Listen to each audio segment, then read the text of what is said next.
Olá, com certeza você está notando esta novidade aqui. O Trabalho Legal está de cara nova, bem mais moderno e tecnológico. Esse novo espaço vai nos permitir interagir com você de casa e com nossos convidados e colegas que fazem o programa com a gente. Corre daqui, carrega dali. A montagem do novo cenário do programa foi um verdadeiro trabalho legal, como seu nome. E não poderia ser diferente. Uma equipe comprometida com a qualidade, com cada detalhe. Tudo isso para fazer o melhor enquadramento, a melhor luz, para levarmos sempre a notícia da forma mais simples e completa e poder mostrar para o telespectador como é o dia a dia do Ministério Público do Trabalho. Neste mês de abril, vamos falar sobre trabalho doméstico. Para a Organização Internacional do Trabalho, esses profissionais devem ser incluídos nas políticas públicas de cuidados. No Brasil, nós infelizmente ainda temos trabalho infantil doméstico, trabalho escravo doméstico. Nós ainda vemos trabalhadoras domésticas serem tratadas como cidadãs de menor hierarquia social. Nesta edição, vamos ver também. Trabalhadores contratados para a colheita estão sofrendo graves lesões devido ao uso de máquinas colheitadeiras que não oferecem proteção. A partir do uso dessa máquina, dessa mecanização do trabalho, além das outras irregularidades trabalhistas, a gente começou a observar muitos acidentes.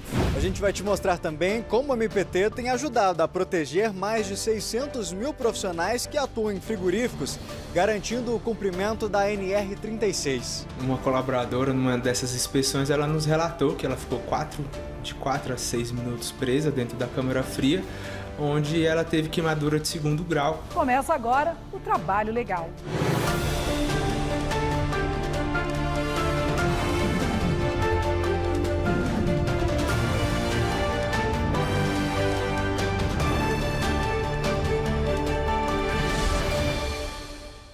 Um novo estudo da Organização Internacional do Trabalho, a OIT, mostra que trabalhadores e trabalhadoras domésticas desempenham um papel cada vez mais importante na sociedade. Isso porque, devido ao envelhecimento da população, há uma demanda cada vez maior por esse tipo de trabalho. Com base nesse novo cenário, o estudo da OIT chama atenção para a necessidade de incluir esses trabalhadores domésticos nas políticas de cuidados, garantindo assim direitos como proteção da maternidade e benefícios voltados para crianças, como creche e serviços de cuidados continuados. Vamos ver os detalhes na reportagem de Luana Carvalho. Ana trabalha nesta residência em Brasília há 21 anos. Por morar um pouco distante, fez um acordo para dormir no local. Por aqui, ela é responsável pela limpeza da casa, pela comida e pelos cuidados com o João, o filho mais novo da família. É só gratidão e carinho, amor, né? E respeito também. E amor pela profissão. Antes de ser contratada como doméstica, Ana cuidava da filha mais velha da Bruna, a chefe dela, em uma creche. O trabalho foi para dentro de casa quando Bruna tirou a filha do estabelecimento e precisou de mais apoio. Ela trabalhou comigo durante 9 anos, ficou 5 anos trabalhando em outro lugar. Eu adoeci e ela voltou para me ajudar a cuidar da minha filha. E ela tinha carga horária normal, entrava às 8, 9 horas da manhã, saía às 17, 18 horas da noite. Então, assim, a gente sempre teve esse acordo e esse respeito também com a profissional. Baseado em serviços de cuidados, como o da Ana, um novo estudo da Organização Internacional do Trabalho, a OIT, mostra que trabalhadoras e trabalhadores domésticos desempenham cada vez mais esse papel, o da prestação de cuidados por meio do serviço. E isso tem ocorrido devido ao envelhecimento da população. Para evitar a informalidade no serviço prestado, o trabalho doméstico é regido por lei, a 150 de 2015. A legislação proíbe a contratação de menores de 18 anos para o desempenho das tarefas. Além disso, o horário de trabalho não pode exceder 8 horas diárias e 44 semanais. A remuneração da hora extra deve ser no mínimo 50% superior ao valor da hora normal. O trabalhador doméstico também tem direito à carteira de trabalho assinada, férias, 13º salário e FGTS. A trabalhadora e o trabalhador doméstico, eles devem conhecer os seus direitos para poderem reivindicá-los e para fazer denúncias. né? E as instituições de Estado, o poder público, por outro lado, deve agir com ênfase no combate à informalidade, porque, de um modo geral, a negativa de acesso a esses direitos e a proteção social, ela acontece a partir da informalidade desses contratos de trabalho. Então, combater a informalidade, eu acredito que seja a chave para esses trabalhadores poderem acessar os seus direitos de uma forma mais substancial. Além do controle à informalidade, o estudo da OIT aponta sobre a necessidade de incluir o trabalho doméstico nas políticas públicas de cuidado. Para garantir que esses trabalhadores tenham um trabalho decente, acesso aos cuidados, esse estudo ele insta os estados a adotarem algumas ações do tipo reconhecer esses trabalhadores como trabalhadores de cuidado e incluí-los nas políticas públicas de cuidado, sensibilizar a sociedade para o papel fundamental que esses trabalhadores desempenham na prestação de cuidados com crianças, com pessoas idosas, com pessoas com deficiência, reconhecer as suas competências, assegurar uma remuneração adequada, implementar a Convenção 189 da OIT, garantir que essa população, que essa categoria tenha participação no diálogo social e por aí vai. Uma série de ações que ajudaria a garantir o acesso aos serviços de cuidados também por essa categoria de trabalhadores domésticos. Ainda de acordo com a procuradora, é preciso avançar. O trabalhador doméstico não tem direito ao PIS nem ao seguro-desemprego proporcional ao tempo de serviço. No Brasil, nós infelizmente ainda temos trabalho infantil doméstico, trabalho escravo doméstico. Nós ainda vemos trabalhadoras domésticas serem tratadas como cidadãs de menor hierarquia social. Ainda testemunhamos aquele antigo hábito de criadagem, de pegar uma menina ainda criança para, entre aspas, ajudar a criar, mas que no fim acaba se convertendo em um trabalho doméstico. Tudo isso ainda está muito arraigado na nossa cultura, ainda faz muito parte da nossa realidade e tem muito a ver com esse nosso passado colonial escravagista, que tem que ser superado com a máxima urgência. E lembra da Ana, lá no início da reportagem? Ela está dando entrada na aposentadoria. Mas quem disse que ela vai conseguir ficar longe da família da Bruna? Ela já fez um acordo para manter o contato. Para ficar com o João Paulo, ou menos 2 vezes na semana, para mim não me afastar. Porque eu tenho eles, assim... É como ela fala, ela me tem como eu sou da família, eu tenho eles como da minha família. E eu, assim, quando eu adoeço, eu fico em casa, mas eu fico com saudade do João. Então, eu não quero ficar assim com saudade dele, não. Eu vou ter que vir, para não deixar eles.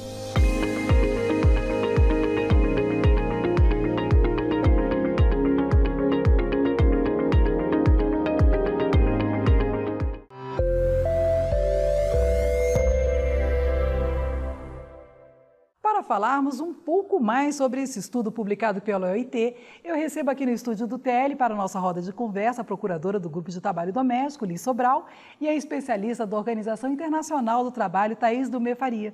Primeiro, quero agradecê-las por estarmos aqui no nosso estúdio novo, falando sobre um assunto tão importante, essa questão de cuidados.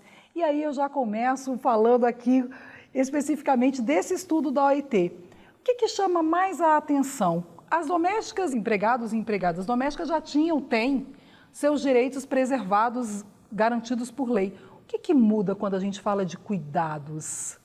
O estudo mostra de forma muito resumida, eu vou resumir aqui porque ele é muito mais abrangente, mas como a economia de cuidado vai crescer cada vez mais, isso porque a gente está tendo uma longevidade muito maior. Também as mulheres estão indo para o mercado de trabalho, que tradicionalmente era quem ficava em casa cuidando das crianças, das pessoas que necessitam de algum cuidado, ou porque tem deficiência, ou porque tem alguma necessidade momentânea, mas estão indo também trabalhar fora.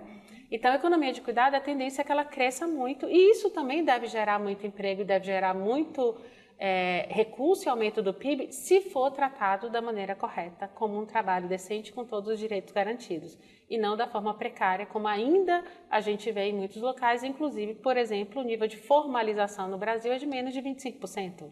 Então, esse é um tema que, apesar de ter a lei, a gente não vê muito cumprido na prática, né? E aí, doutora Elis, quando a gente fala dessa questão, majoritariamente mulheres, foram as pessoas empregadas e empregadas domésticas que mais sofreram até no período da pandemia, estávamos todos ali, de repente, dentro de casa, e elas estavam, na nossa casa, elas estavam no transporte público. Como que o MPT viu e vê essa questão agora? Vamos cuidar de quem cuida, né? É de uma forma muito, assim, feliz, né? O MPT vê esse cuidado da política pública de uma forma muito positiva, porque é um desafio, enquanto Estado, ver as violações de direitos que acontecem, né? A Thaís estava falando sobre o avanço da legislação, mas, assim, a legislação avançou muito com relação ao trabalho doméstico em 2013/2015, com a regulamentação da lei complementar. Daí a que as instituições façam a leitura de efetivação dos direitos é um outro passo. É importante registrar que vínculo empregatício já é garantia da categoria há alguns anos já, a lei é da década de 70. Mas a gente está falando aí de uma série de mulheres, em sua imensa maioria são mulheres, e mulheres negras, anos e anos trabalhando a fio, sem reconhecimento de nenhum tipo de direito. Esses outros direitos que passam a ser, não sei se a gente pode falar a palavra adquiridos, mas assim, conquistados, na verdade, são direitos. Como eles são citados, como eles são vistos? Na verdade, quando a gente pensa numa política pública, né, e quando a gente pensa que a expectativa é de que esse setor aumente, então, dentro, por exemplo, nesse estudo mostra que dentre as trabalhadoras remuneradas do cuidado, 25% são trabalhadoras domésticas. Aqui eu estou incluindo enfermeira, eu estou incluindo as cuidadoras de idosos, eu estou incluindo todo o profissional. Então, é uma gama muito grande de necessidade. E é um mercado de trabalho. Mas é um mercado de trabalho se ele for um mercado de trabalho correto, formal, decente. Então, a gente pode gerar emprego e a gente pode gerar uma economia de cuidado mais eficiente. Quando a gente está falando disso, a gente também precisa ter um arcabouço, um sistema que apoie essas pessoas que vão trabalhar no cuidado. Então, como é que a mulher vai sair de casa para ser trabalhadora doméstica se ela não tem onde deixar os filhos? Muitas vezes elas ficam em casa e deixam de trabalhar porque não tem onde deixar essas crianças. Então, se ela tem um sistema de cuidados de proteção, ela pode sair, pode exercer uma outra atividade, seja uma trabalhadora doméstica ou seja atividade em outro setor, inclusive do cuidado. Inclusive, doutora Liz, quando a gente fala dessa questão que a doutora Thaís está falando, a gente chama muito a atenção para aquela questão assim, a criança que foi para aquela casa, que começou a trabalhar, não, a gente está trazendo ela do interior muitas vezes, né? A gente ainda ouve isso, para ela estudar, para ela ter uma vida melhor, e a gente sabe que não é isso que acontece. É um dos casos, uma das situações que chega ao MPT, né? Sim, é até chocante falar como isso está vindo à tona agora, envolvendo situações com tantos anos de prestação de trabalho, né? E a incidência é muito grande de situações exatamente desse jeito, em que uma criança foi recolhida, inclusive, de instituições públicas de acolhimento, para serem criadas como se fossem da família. Então, assim, se esperava, né, que o cuidado com elas fosse muito grande, o afeto, e no final das contas o que aconteceu foi somente a exploração do trabalho por tanto tempo, né, da forma, uma expoliação completa de qualquer garantia de direitos. E eu queria chamar a atenção para uma situação que a gente está enfrentando há alguns anos, mas que está posta, que é a situação das mães sociais. A mãe social é uma mãe que trabalha numa instituição de acolhimento, no abrigo, cuidando das crianças do abrigo. E aí o que a lei fala, e a interpretação judicial, inclusive, fala sobre essa categoria, é que ela é uma substituta da mãe daquelas crianças, que não tem a mãe de nascimento, e elas têm a mãe do abrigo. E aí logo, a mãe tem uma mãe social tem uma jornada estendida num nível assim que desafia o sistema de justiça. Procuradoria, aí quando a gente chega no extremo, que é aquela pessoa que está nessa situação, eu acho que é sempre importante a gente lembrar que se ela não tem condições ou ela não fez ainda uma denúncia, ela não teve como fazer isso, outras pessoas podem fazer. Denuncie. O principal canal de recebimento de denúncias é o Disque 100, Disque 100 mesmo, da Presidência da República. E o Ministério Público do Trabalho também tem os canais de denúncia, tem o site de todas as Procuradorias do Trabalho. Nós recebemos, inclusive, arquivos, áudios, vídeos, fotografias, e tem o aplicativo MPT Pardal e o sistema IP também do Ministério do Trabalho, que o sistema é integrado de fiscalização. Então, em qualquer um desses canais que se faça a denúncia, vai cair para o sistema como um todo, para o MPT também, denuncie. Esse é um apelo que a gente faz. Perfeito, quero agradecê-las imensamente por esse momento aqui, a gente de estúdio novo e falando de um tema tão importante que com certeza a gente está vendo já a evolução das leis e dos direitos, cuidar de quem cuida. Muito obrigada. E para você que nos acompanha, não saia daí, o assunto continua no próximo bloco. Quais serão as dúvidas das empregadas e dos empregados domésticos? Eu volto já já.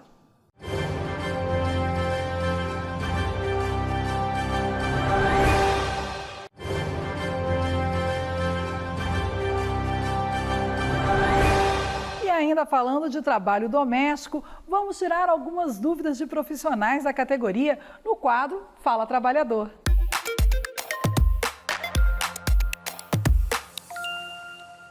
Gostaria de saber o que é considerado trabalho doméstico. O trabalho doméstico no Brasil é aquele que é prestado por uma trabalhadora ou um trabalhador no âmbito residencial de uma família e de maneira contínua, desde que esse trabalho seja exercido por 3 vezes ou mais por semana no âmbito da residência daquela família. Qual a idade mínima para o trabalho doméstico no Brasil? De acordo com a Lei Complementar 150, a idade mínima para o trabalho doméstico no Brasil é 18 anos. Abaixo dessa idade é considerado trabalho infantil proibido. É classificado no Brasil como uma das piores formas de trabalho infantil, de acordo com a Convenção 182 da Organização Internacional do Trabalho e também de um decreto federal que regulamentou essa convenção no Brasil. Vamos falar agora sobre uma norma que foi criada para proteger os trabalhadores que atuam em empresas de abate e processamento de carnes e derivados, a NR 36. Ela é conhecida como a norma dos frigoríficos e todo e qualquer estabelecimento que trabalhe com a manipulação de carnes e derivados precisa se adequar. Essa norma tem o objetivo de controlar e monitorar os riscos existentes nas funções para garantir a qualidade de vida do trabalhador. O Michael Leão tem os detalhes. O Brasil é o maior fornecedor de carne bovina e de frango do mundo e o 4º maior exportador de carne suína.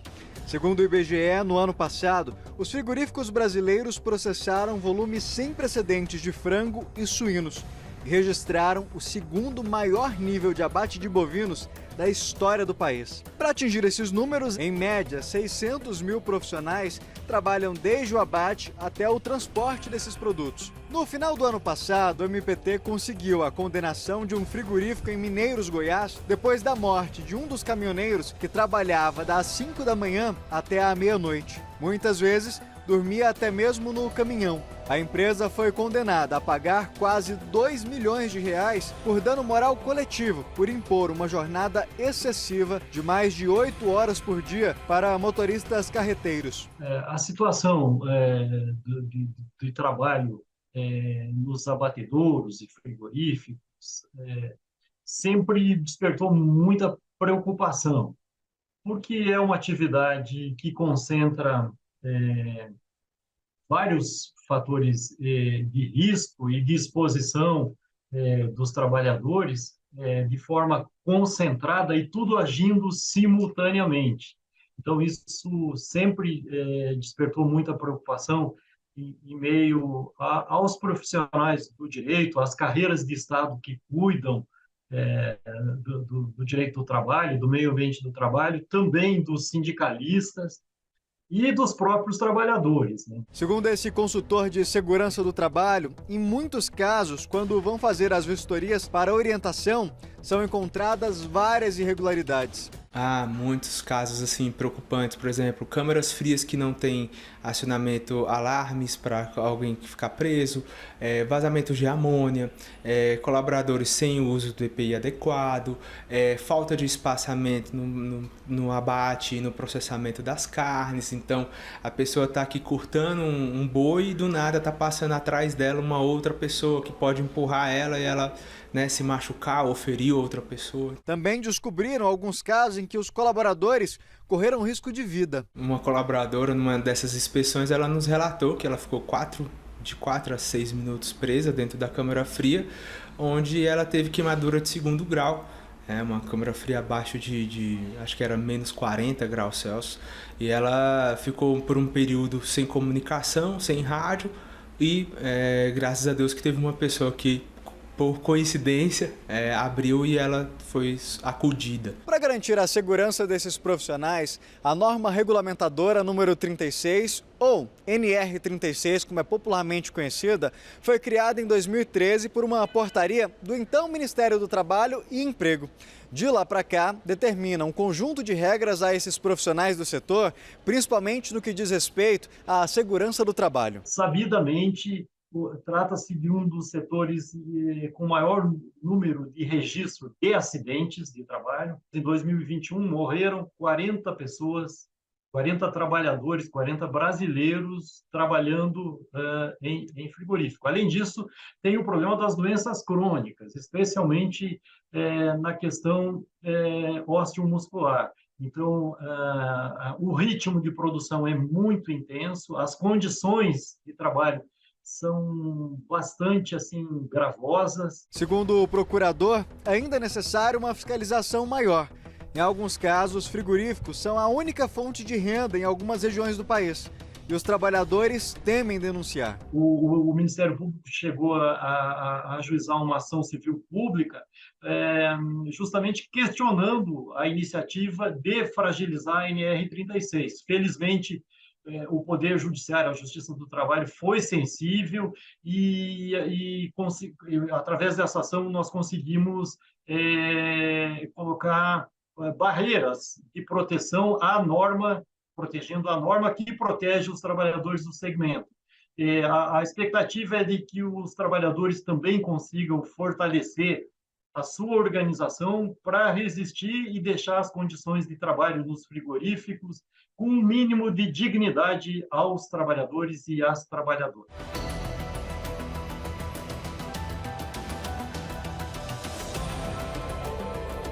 Sabe aquele jeitinho brasileiro que em muitos casos deveria ser esquecido? Pois é, esse aqui que vou contar para vocês é um deles. Isso porque um arranjo que muitos produtores no Espírito Santo criaram tem causado sérias amputações e até a morte de trabalhadores. O Ministério Público do Trabalho tem agido por lá. Vamos ver. Com 300 mil hectares de lavouras, produzindo uma média de 12 milhões de sacas por ano, o estado, no Espírito Santo, maior produtor de café Conilon do Brasil, já responde por 70% de toda a produção nacional e também por quase 20% da produção mundial desse tipo de grão.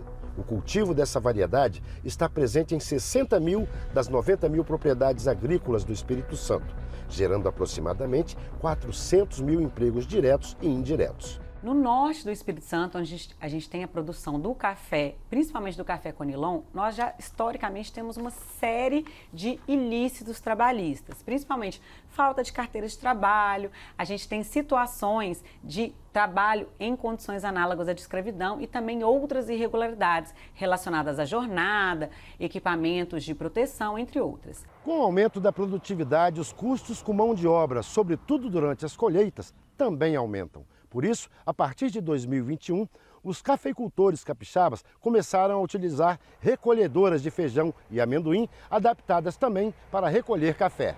A partir do uso dessa máquina, dessa mecanização do trabalho, além das outras irregularidades trabalhistas, a gente começou a observar muitos acidentes. O Ministério Público do Trabalho, no final de 2022, ou seja, após a colheita de 2022, foi alertado desse aumento, desse crescimento exponencial da acidentalidade pelo Sereste Norte. E a partir daí, a gente estruturou uma atuação específica em relação a esses acidentes do trabalho que são causados pelas máquinas colheitadeiras de café no norte do Espírito Santo. Particularmente, eu nunca sofri nenhum acidente, mas eu conheço bastante casos de acidente, sim. Inclusive, teve alguns produtores que precisaram parar até de trabalhar, né? Isso acontece porque na cafeicultura, o aproveitamento desse tipo de máquina traz riscos adicionais, já que os galhos e grãos do café Conilon são mais pesados do que os do feijão e do amendoim. Por esta razão, muitas vezes o trabalhador tem que puxar a lona para enrolar no cilindro da colheitadeira e é justamente neste momento que ocorrem os acidentes. A atual procuradora do Trabalho em São Mateus, Poliana França, assumiu a atribuição de zelar pela segurança dos trabalhadores que atuam no norte do Espírito Santo, especialmente na cafeicultura. Em outubro do ano passado, expediu notificação atualizada a todos os sindicatos patronais do norte do estado sobre a necessidade de prevenção de acidentes na cafeicultura. Quando o produtor ele atua dessa forma negligente, ele coloca em risco não só os trabalhadores que estão ali executando aquela atividade, né, mas como toda a gama de trabalhadores que porventura ainda sejam um dia contratados para atuar ali. É possível também que seja ajuizada uma ação civil pública pelo Ministério Público do Trabalho com pedido de dano moral coletivo, para que eles paguem essa indenização e que isso tenha ali um efeito punitivo e pedagógico. Eu acho que com a ajuda do Ministério Público do Trabalho, nós trabalhadores, nós vamos ter mais ajuda nos nossos direitos, né, trabalhistas.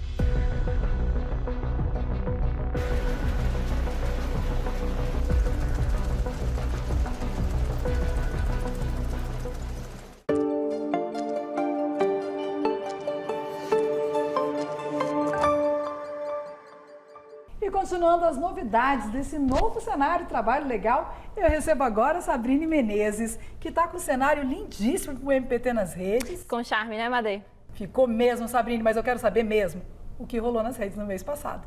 Vou te contar agora. Eu já começo com o nosso post que foi destaque nas redes sociais com recorde de curtidas.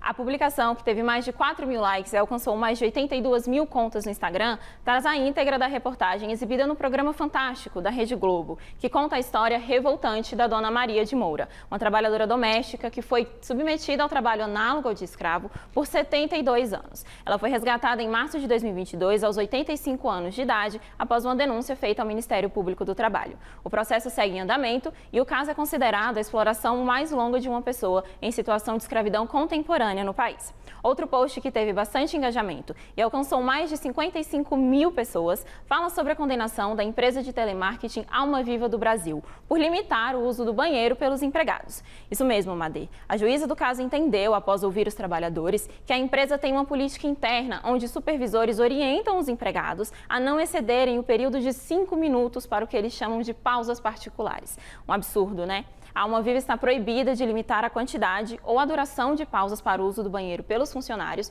sob pena de multa de R$1.000 por cada trabalhador prejudicado e deve pagar indenização de R$300 mil por dano moral coletivo. Em março, a gente também teve destaque para o Mês da Mulher, com várias publicações da campanha sobre mulheres e o trabalho de cuidado, que a gente abordou na nossa roda de conversa. E olha só, Madê, um dos posts com mais de 1.200 curtidas traz dados da Pesquisa Nacional de Amostra de Domicílios Contínua, a PNAD Contínua de 2022. Você sabia que as mulheres negras são o maior grupo populacional do país? Pois é, 60,6 milhões de pessoas. E elas também são a maioria no trabalho de cuidado remunerado. Em outra publicação, a gente tem informações sobre a participação de mulheres trans no mercado de trabalho. De acordo com o último levantamento da Fundação de Amparo à Pesquisa do Estado de São Paulo, apenas 13,9% das mulheres trans e travestis tinham um emprego formal. No Carrossel, a gente encontra mais informações sobre o que nós, trabalhadores, os empregadores e até os sindicatos podem fazer para ajudar a mudar essa realidade. E se você ainda não acompanha a gente no Instagram, no Facebook e no Twitter, é hora de conhecer os perfis oficiais do MPT e ficar por dentro. Vem interagir com a gente, curtir, comentar, salvar e compartilhar as postagens no endereço que aparece aqui na sua tela. Por hoje é isso, Madê. Bastante informação esse mês, hein, Sabrine? Pois é. E com todas essas novidades, a gente fica por aqui. Continue seguindo o MPT nas redes sociais, acessem a página no YouTube e revejam outros programas. E, claro, contem pra gente o que acharam desse novo visual. Até o próximo programa. Tchau. Tchau, tchau.